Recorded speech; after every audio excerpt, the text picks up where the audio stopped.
Well, the speculation is still on. Every TV channel in the nation is saying that women's reservation bill has been approved by the cabinet. But it is unfortunate that such a serious decision, although a very welcoming and a very good decision and good news for the whole of the nation, has not been officially communicated by the cabinet themselves. And as usual, this government breaks everything on TV. Although there was a parliament session today, Honorable Prime Minister Garu or anybody, any other minister could themselves have stated it in the parliament, shared the news with the nation, and taken all of the opposition into confidence that we are taking up this important bill. It is important that we pass. See, there could be a slip between the lip and the cup. So this has happened earlier with women's reservation bill. So my only worry is that government should seriously work towards bringing about a consensus among all the political parties. Yes, one major advantage is this current ruling government has complete majority in the Lok Sabha. But yet, till now, we do not have clarity that if they are going to introduce the same bill or will they introduce a completely different bill, or what is it that is proposed in the bill, what are the statements and objectives of the bill. Nothing is clear. And if this is such a good bill which is coming out, everybody is welcoming it. Why so much enigma around it? Nobody is understanding. Now, it's unfortunate a trend that this government has started. Everything we should know only from the TV sources. So every channel today is breaking, saying that the women's reservation bill will be introduced. So we welcome it. BRS has already stated in 2014, not now, that in whichever format women's reservation bill, whenever is introduced in the Lok Sabha, we will support it. And our honorable leader KCR Garu has reiterated his stand just a couple of days back, saying that we will support the women's reservation bill whenever introduced. So we will do that. We will walk the talk. Whenever women's reservation bill is introduced, we will support it. As a proponent of the issue, as a woman myself, I would love to see more and more women coming into the assemblies and parliaments. We don't specially have to say how women work hard, how women can raise sensitive issues, how women can raise the issues of national importance in a very subtle way, which will enrich the country and democracy of this nation. But only issue here is, will this government be able to take everybody into consensus and make sure the bill passes without any hiccup? Because they have done so in the past. They've passed Triple Talaq bill, they've passed Article 370, they're talking about various other bills, they've passed GST, they've passed demonetization, so they can do it. But they have, being in government, they have delayed it for 9 years, despite them putting this issue in their both manifestos, both in 2014 and 2019. So ultimately, the fear among people who really want this bill to happen is, will the arrogance of this government itself will become a hurdle, or does the brute majority help us maneuver the bill and get it out? I mean, I hope the second thing comes true. I really hope the majority comes in handy and the bill gets passed. But in that case, nobody knows what is going to be in that bill. So at least women should know. People of this country should know. So in a democracy, transparency also matters. Your best of intentions will not be understood by the people unless and until you are transparent. And there is nothing to hide in this. If you want more women in parliament, yes, we welcome it. But don't we want women from every section of society? Don't we want OBCs? Don't we want SCs, STs? What are we doing with the subsections, reservations, etc.? All of these issues have to be discussed to prevent any last minute hiccup. That is the worry. But otherwise, it's a welcoming move. I am elated. I am very happy. I am on cloud 9, dancing away. But also worried a little bit, because there have been instances earlier where suddenly some party finds some fault or the other, with the bill. So I hope that does not happen. That is the only reason why we are worried. Otherwise, we completely welcome the move by the government, and we thank Honorable Narendra Modi ji if this is true. Because till now we have not seen anything official. You're still putting a question mark there. You're still putting a question mark there, and also you are saying that there could be chances of some hurdle coming forth. So, do you see that on 28th it is expected to be tabled in the parliament session? So, do you still see that there could be a possible delay in this? Well, this is an unfortunate situation. You and I are speaking about the cabinet, what has the cabinet passed, when will the bill be tabled? Whereas the government can just give away official communication. This is all true. Prahlad Patel जो union minister हैं, जी। अभी tweet करके confirm किए हैं जी। कि महिला आरक्षण की मांग पूरा करने का नैतिक साथ सिर्फ मोदी सरकार में था, जो कैबिनेट की मंजूरी से ये साबित हो गया। Okay. Good, very good. We are happy. Now it is official. Now only question will be, what format is this bill going to be? Will this be the same bill that was passed in Rajya Sabha in 2008, or will this be a new bill completely different? That is the only thing that we need to worry about. But DRS as a party is committed, and we will, last couple of days back when we were discussing, I also said, if need be, all of us will go to Delhi, lobby with every party, to make sure that no party objects to this historic bill. But fundamental responsibility is of the government. So they should be taking everybody into confidence, not like, tweeting and giving the information through media. That is still very, very, very upsetting. I'm just worried if the bill will get stopped somewhere. That's only one. About this bill, and you're saying that there might be a possibility of if a new bill should be introduced. What do you think are the changes that needs to be required should a new bill be introduced? What do you think is mandatory or something that is required? Well, last time, if you have seen why the bill got lapsed, was because of the major objection from the OBC community. They said under the women reservation, OBC quota should be reserved. I completely agree with that. That should happen. But for that to happen, should a OBC quota be reserved in the general category and for everybody as well? That is another issue.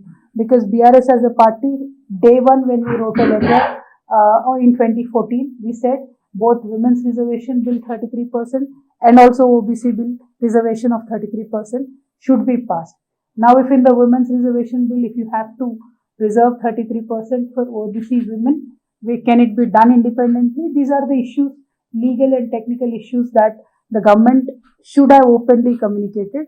But let us wait. If they'll table it tomorrow, day after, now that it is official, let us wait and see. But only worry, and I'm just, hoping that it won't be stalled because of the objections raised on these particular issues. And this bill that we have seen in 2008, it talks about also giving seats in assemblies. It talks about NCT, National Capital Territory, as a special case where some amendments will happen there also. So I don't know if that changes, because after that I think Delhi became a state and various other changes have happened. So in that sense, the bill has to be properly studied. I'm sure the government must have done their exercise. But then keeping this enigma is very puzzling, and I hope the enigma will work out in a positive favor for women. That is all I'm hoping and wishing for.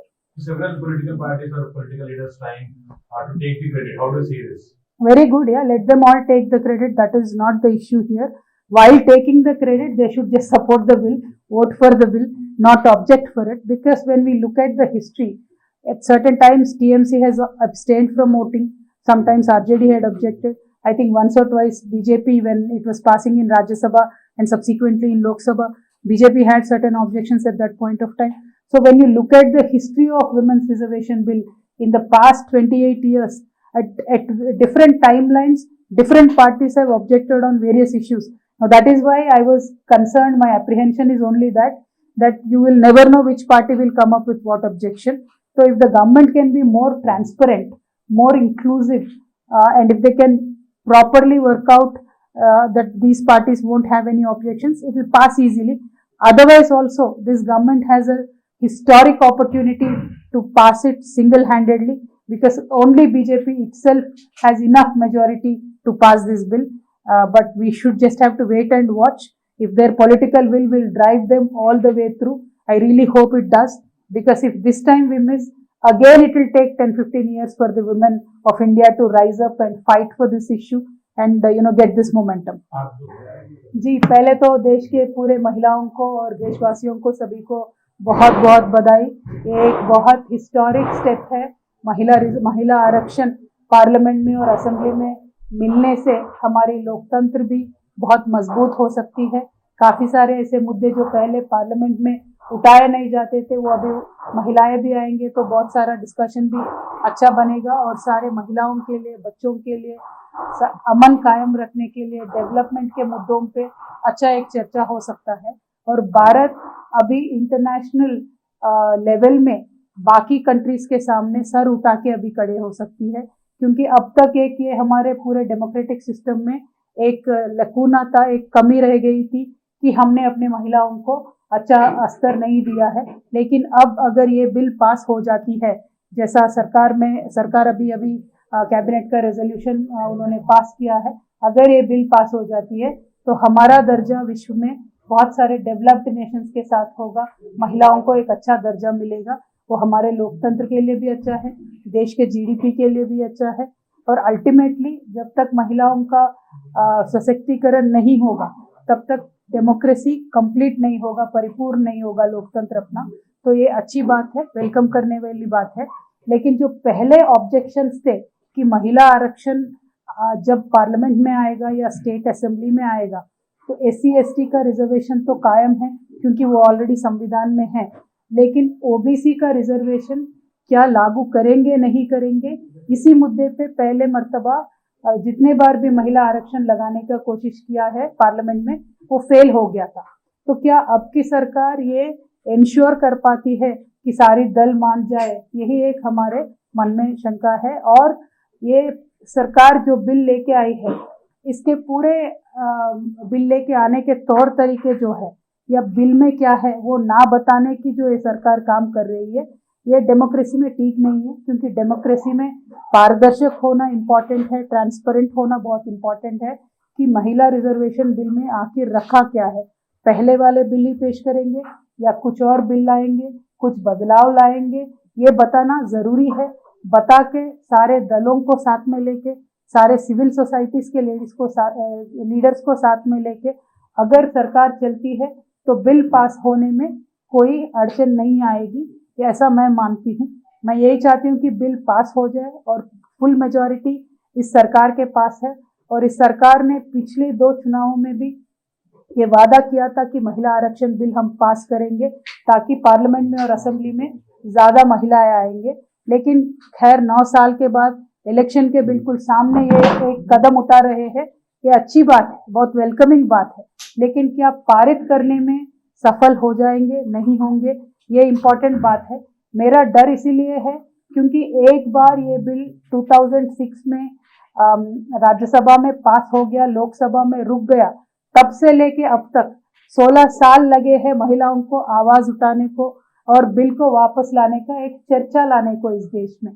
तो अगर इस बार भी ऐसा कुछ अड़चन आएगी, फिर एक 10-15 साल इसके लिए आवाज उठाना पड़ेगा, बहुत ज्यादा संघर्ष करना पड़ेगा और ये महिलाओं के साथ ठीक नहीं होगा। देश की महिला को अपनी एक जगह मिलनी चाहिए, ऊंची दर्जा मिलनी चाहिए, पॉलिसी मेकिंग में उनका रोल रहना चाहिए। अगर ये सारे चीजें होनी है तो महिला बिल जो है उसे पारित करना है बिना कोई अड़चन के। और ये करने की जिम्मेदारी बिल्कुल जो रूलिंग पार्टी है भारतीय जनता पार्टी उनकी है।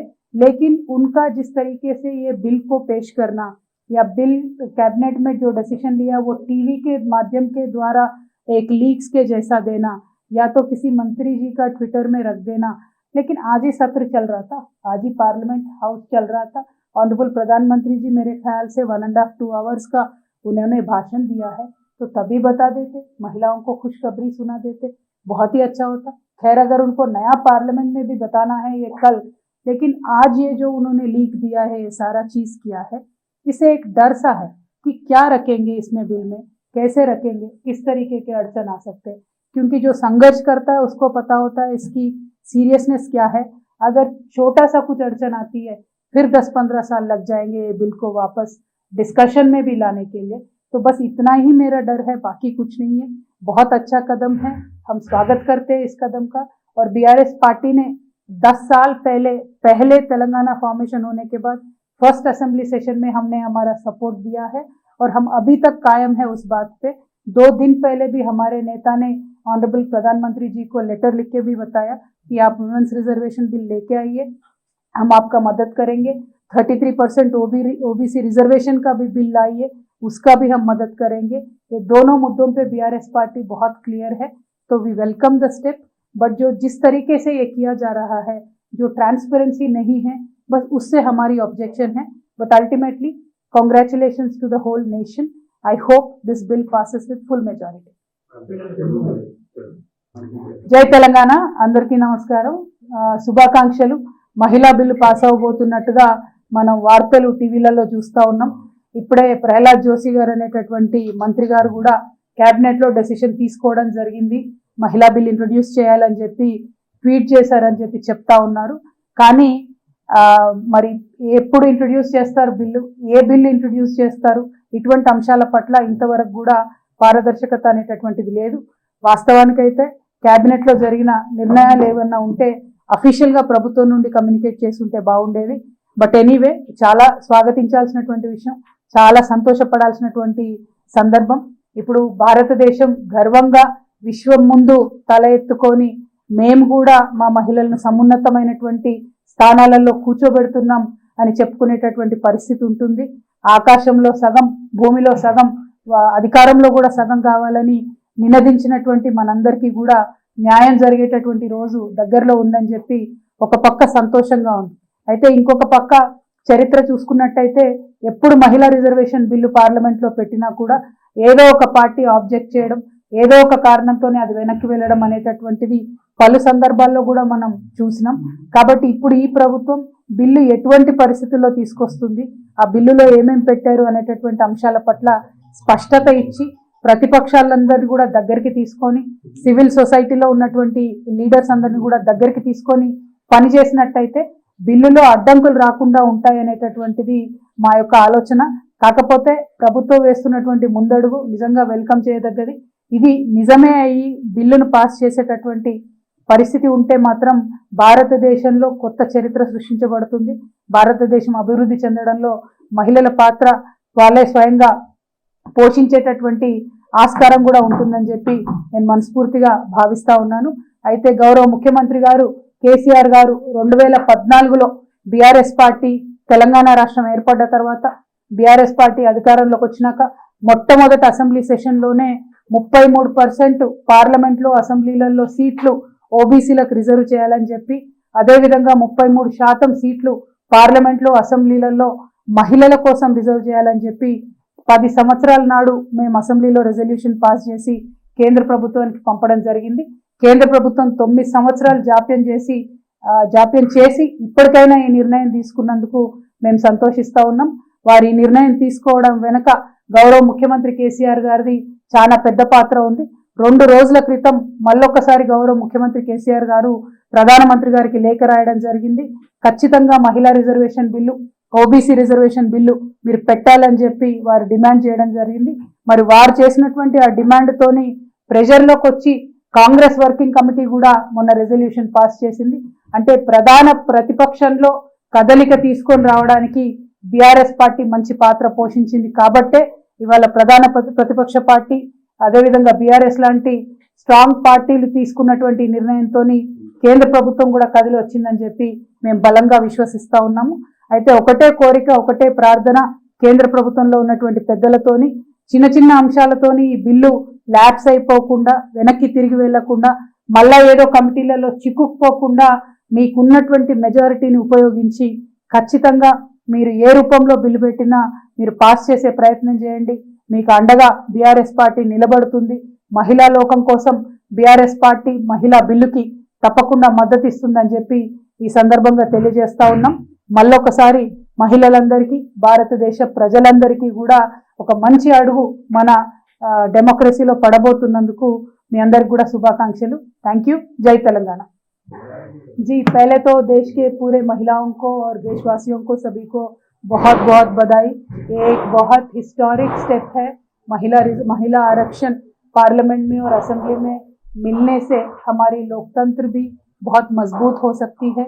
काफ़ी सारे ऐसे मुद्दे जो पहले पार्लियामेंट में उठाए नहीं जाते थे, वो अभी महिलाएं भी आएंगे तो बहुत सारा डिस्कशन भी अच्छा बनेगा और सारे महिलाओं के लिए, बच्चों के लिए, अमन कायम रखने के लिए, डेवलपमेंट के मुद्दों पे अच्छा एक चर्चा हो सकता है. और भारत अभी इंटरनेशनल लेवल में बाकी कंट्रीज के सामने सर उठा के अभी खड़े हो सकती है, क्योंकि अब तक एक ये हमारे पूरे डेमोक्रेटिक सिस्टम में एक लकूना था, एक कमी रह गई थी कि हमने अपने महिलाओं को अच्छा स्तर नहीं दिया है. लेकिन अब अगर ये बिल पास हो जाती है, जैसा सरकार अभी कैबिनेट का रेजोल्यूशन उन्होंने पास किया है। अगर ये बिल पास हो जाती है तो हमारा दर्जा विश्व में बहुत सारे डेवलप्ड नेशंस के साथ होगा, महिलाओं को एक अच्छा दर्जा मिलेगा, वो हमारे लोकतंत्र के लिए भी अच्छा है, देश के जीडीपी के लिए भी अच्छा है। और अल्टीमेटली जब तक महिलाओं का सशक्तिकरण नहीं होगा तब तक डेमोक्रेसी कंप्लीट नहीं होगा, परिपूर्ण नहीं होगा लोकतंत्र अपना। तो ये अच्छी बात है, वेलकम करने वाली बात है। लेकिन जो पहले ऑब्जेक्शंस थे कि महिला आरक्षण जब पार्लियामेंट में आएगा या स्टेट असेंबली में आएगा तो SC ST का रिजर्वेशन तो कायम है क्योंकि वो ऑलरेडी संविधान में है, लेकिन OBC का रिजर्वेशन क्या लागू करेंगे नहीं करेंगे, इसी मुद्दे पे पहले मर्तबा जितने बार भी महिला आरक्षण लगाने का कोशिश किया है पार्लियामेंट में वो फेल हो गया था। तो क्या अब की सरकार ये इंश्योर कर पाती है कि सारी दल मान जाए, यही एक हमारे मन में शंका है। और ये सरकार जो बिल लेके आई है इसके पूरे बिल लेके आने के तौर तरीके जो है या बिल में क्या है वो ना बताने की जो ये सरकार काम कर रही है, ये डेमोक्रेसी में ठीक नहीं है। क्योंकि डेमोक्रेसी में पारदर्शक होना इम्पॉर्टेंट है, ट्रांसपेरेंट होना बहुत इम्पॉर्टेंट है कि महिला रिजर्वेशन बिल में आखिर रखा क्या है, पहले वाले बिल ही पेश करेंगे या कुछ और बिल लाएंगे, कुछ बदलाव लाएंगे, ये बताना जरूरी है। बता के सारे दलों को साथ में लेके, सारे सिविल सोसाइटीज के लीडर्स को साथ में लेके अगर सरकार चलती है तो बिल पास होने में कोई अड़चन नहीं आएगी, ऐसा मैं मानती हूँ।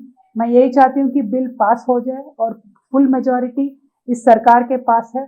और इस सरकार ने पिछले 2 चुनावों में भी ये वादा किया था कि महिला आरक्षण बिल हम पास करेंगे ताकि पार्लियामेंट में और असेंबली में ज्यादा महिलाएं आएंगे। लेकिन खैर 9 साल के बाद इलेक्शन के बिल्कुल सामने ये एक कदम उठा रहे हैं, ये अच्छी बात है, बहुत वेलकमिंग बात है।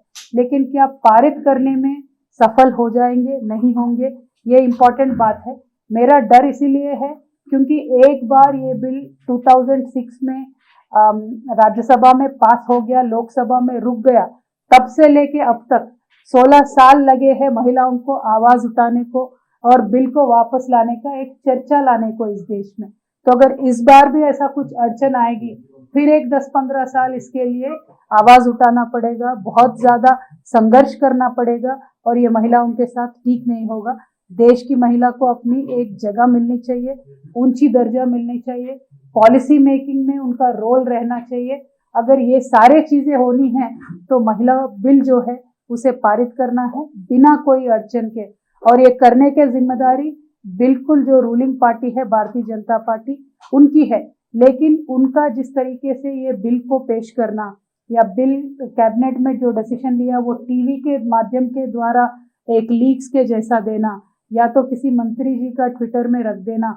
लेकिन आज ही सत्र चल रहा था, आज ही पार्लियामेंट हाउस चल रहा था, ऑनरेबल प्रधानमंत्री जी मेरे ख्याल से 1.5-2 आवर्स का उन्होंने भाषण दिया है, तो तभी बता देते, महिलाओं को खुशखबरी सुना देते, बहुत ही अच्छा होता। खैर अगर उनको नया पार्लियामेंट में भी बताना है ये कल, लेकिन आज ये जो उन्होंने लीक दिया है, ये सारा चीज किया है, इसे एक डर सा है कि क्या रखेंगे इसमें बिल में, कैसे रखेंगे, किस तरीके के अड़चन आ सकते हैं। क्योंकि जो संघर्ष करता है उसको पता होता है इसकी सीरियसनेस क्या है। अगर छोटा सा कुछ अड़चन आती है फिर 10-15 साल लग जाएंगे ये बिल को वापस डिस्कशन में भी लाने के लिए। तो बस इतना ही मेरा डर है, बाकी कुछ नहीं है। बहुत अच्छा कदम है, हम स्वागत करते हैं इस कदम का। और BRS पार्टी ने 10 साल पहले तेलंगाना फॉर्मेशन होने के बाद फर्स्ट असेंबली सेशन में हमने हमारा सपोर्ट दिया है और हम अभी तक कायम है उस बात पे। 2 दिन पहले भी हमारे नेता ने ऑनरेबल प्रधानमंत्री जी को लेटर लिख के भी बताया कि आप वुमेन्स रिजर्वेशन बिल लेके आइए, हम आपका मदद करेंगे। 33% OBC रिजर्वेशन का भी बिल लाइए, उसका भी हम मदद करेंगे। ये दोनों मुद्दों पे BRS पार्टी बहुत क्लियर है, तो we welcome the step. But जो जिस तरीके से ये किया जा रहा है, जो ट्रांसपेरेंसी नहीं है, बस उससे हमारी ऑब्जेक्शन है। But ultimately congratulations to the whole nation. I hope this bill passes with full majority. జై తెలంగాణ, అందరికీ నమస్కారం, శుభాకాంక్షలు. మహిళా బిల్లు పాస్ అవబోతున్నట్టుగా మనం వార్తలు టీవీలలో చూస్తూ ఉన్నాం. ఇప్పుడే ప్రహ్లాద్ జోషి గారు అనేటటువంటి మంత్రి గారు కూడా క్యాబినెట్ లో డెసిషన్ తీసుకోవడం జరిగింది, మహిళా బిల్ ఇంట్రొడ్యూస్ చేయాలని చెప్పి ట్వీట్ చేశారని చెప్పి చెప్తా ఉన్నారు. కానీ మరి ఎప్పుడు ఇంట్రడ్యూస్ చేస్తారు బిల్లు, ఏ బిల్లు ఇంట్రడ్యూస్ చేస్తారు, ఇటువంటి అంశాల పట్ల ఇంతవరకు కూడా పారదర్శకత అనేటటువంటిది లేదు. వాస్తవానికైతే క్యాబినెట్లో జరిగిన నిర్ణయాలు ఏమన్నా ఉంటే అఫీషియల్గా ప్రభుత్వం నుండి కమ్యూనికేట్ చేసి ఉంటే బాగుండేది.